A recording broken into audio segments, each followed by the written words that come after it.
La loi normale. Nous avons vu que la loi normale représente bien plusieurs phénomènes parce que les caractéristiques moyennes ont plus de manières d'être atteintes que les caractéristiques extrêmes. Nous allons travailler sur des échantillons, comme dans le dessin ici. Nous voyons une sélection d'un certain échantillon. Nous pouvons voir que la population a une certaine moyenne mu avec un écart type sigma, alors que l'échantillon a plutôt une moyenne x-bar avec un écart type S. Dans l'exemple présenté ici, nous voyons un échantillon représenté par les points bleus et la moyenne de l'échantillon représentée par la ligne rouge. Dans le cas d'un échantillon avec assez, on dit assez quand il y a plus de 30 représentants, donc avec assez de représentants, le même phénomène se produit. La moyenne des éléments ainsi réunis a plus de chances d'être moyenne, une moyenne qu'extrême. Le théorème central limite stipule que les moyennes des échantillons seront groupées autour de la moyenne de la population visée, de manière d'autant plus serrée que l'échantillon sera gros. On peut donc, en prenant un échantillon, considérer que sa moyenne x-bar sera assez proche de la moyenne de la population mu. On appellera la différence plausible entre les deux la marge d'erreur. Celle-ci variera selon ce qu'on considère comme étant assez proche ou pas. Les moyennes des échantillons se retrouveront groupées vers la moyenne de la population au centre, puis il y en aura de moins en moins à mesure qu'on s'éloignera. Et ça prendra la forme d'une courbe normale aussi. Donc, les moyennes échantillonnales suivent aussi une courbe normale. On se servira de cette théorie pour estimer la moyenne de la population à partir de la moyenne échantillonnale. Si on représente sur le dessin ici la moyenne échantillonnale par l'étoile, on peut voir que on peut estimer de manière plausible que cet échantillon provient d'une certaine courbe d'échantillon.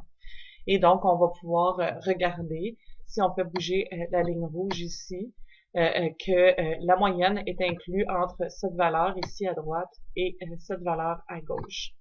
Donc, ça nous permettra d'établir une certaine marge à l'intérieur de laquelle la moyenne de la population devrait se trouver.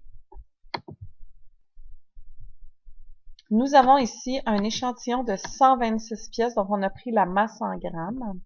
Et pour pouvoir calculer une marge d'erreur pour la moyenne, nous devons premièrement obtenir la moyenne de l'échantillon. La moyenne de l'échantillon, Excel permet de le calculer facilement en marquant égale moyenne, comme nous voyons ici. Puis, l'écart type de l'échantillon, ici, nous avons l'écart type de l'échantillon en marquant égal écart type. Il faut le distinguer de l'écart type de la population, puisque c'est un écart type échantillonnal. Donc, il n'y a pas de P après écart type. Puis maintenant, la taille de l'échantillon. Nous voulons aussi définir un écart type, l'écart type de la distribution échantillonnale. Donc, comment on fait ça? Ben, on sélectionne l'écart type de l'échantillon, puis on divise par la racine de la taille échantillonnale. Voilà. Donc, nous obtenons un nouvel écart type qui est beaucoup plus petit. Maintenant, avant de faire quoi que ce soit, nous avons besoin de fixer le seuil de signification. Le seuil de signification, c'est ce qu'on va considérer comme étant une erreur acceptable.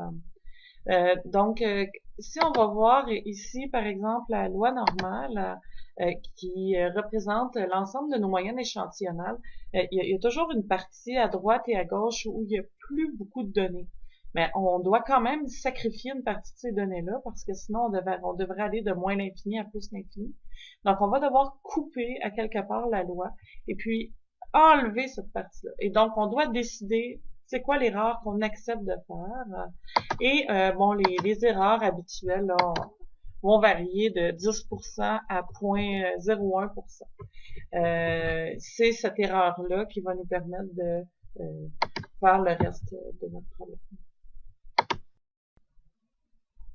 Maintenant que notre seuil de signification est fixé, on va vouloir fixer la valeur de chaque côté de la moyenne qu'on va accepter, mais centrée réduite. C'est pour ça qu'on va la noter Z alpha sur 2.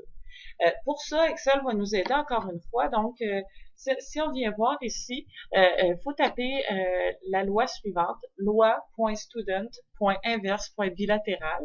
Et là, ce qu'on va rentrer dans notre loi, c'est premièrement la probabilité, donc le seuil de signification, et puis deuxièmement, le nombre de degrés de liberté. Le nombre de degrés de liberté, c'est la taille de l'échantillon moins 1. Donc, ça va nous donner une valeur centrée réduite. Et là, ici, j'ai tapé mes choses pour pouvoir le tirer par en bas. Vous allez voir, dans votre laboratoire, je vais vous demander de le faire pour une seule valeur. Donc, ce ne sera pas nécessaire de faire ce travail-là. Et voilà, donc, on a juste à prendre cette formule-là, à la tirer par en bas. Et donc, on a une valeur centrée réduite qui va nous donner la marge d'erreur qu'on se permet d'avoir de chaque côté de notre moyenne. Et donc, vous pouvez voir ici que la marge d'erreur va augmenter à mesure qu'on veut diminuer l'erreur. C'est normal parce qu'on veut que ce qui reste à gauche et à droite soit le plus petit possible quand on veut une erreur très petite. Alors que quand on se permet d'avoir une erreur assez grande, on peut permettre de rester plus près de la moyenne. Il ne reste presque plus rien à faire. Donc, maintenant, on veut décentrer et déréduire notre choix. Donc, qu'est-ce qu'on va faire? Ben, on va multiplier Z alpha par l'écart type. En fait, on va prendre l'écart type de la valeur échantillonnale et ça va nous donner la chose qu'il va falloir additionner à notre moyenne pour pouvoir avoir notre... Oh, désolé. Donc, ici, il faut que je fixe l'écart type parce que sinon, ça ne fonctionne pas. Et donc, maintenant, j'ai une valeur qui dépend de l'écart type. Puis, pour avoir l'intervalle de confiance, ben, à ce moment-ci, j'ai simplement à prendre ma moyenne, la fixer. Puis, la première valeur, ça va être ma moyenne moins ma marge d'erreur. Puis, la deuxième valeur, ça va être ma moyenne, que je fixe encore une fois, plus la marge d'erreur.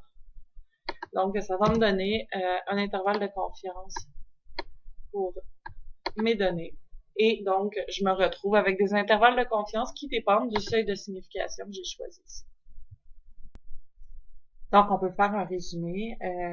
Quand on veut calculer une marge d'erreur ou un intervalle de confiance, ben, il faut calculer premièrement la moyenne échantillonnale.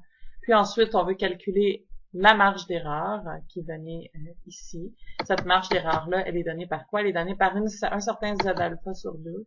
Le Z alpha sur 2 est estimé à partir d'un seuil de signification à l'aide de la loi de Student, qui rejoint la loi normale quand n est plus grand que 30, la loi normale inverse.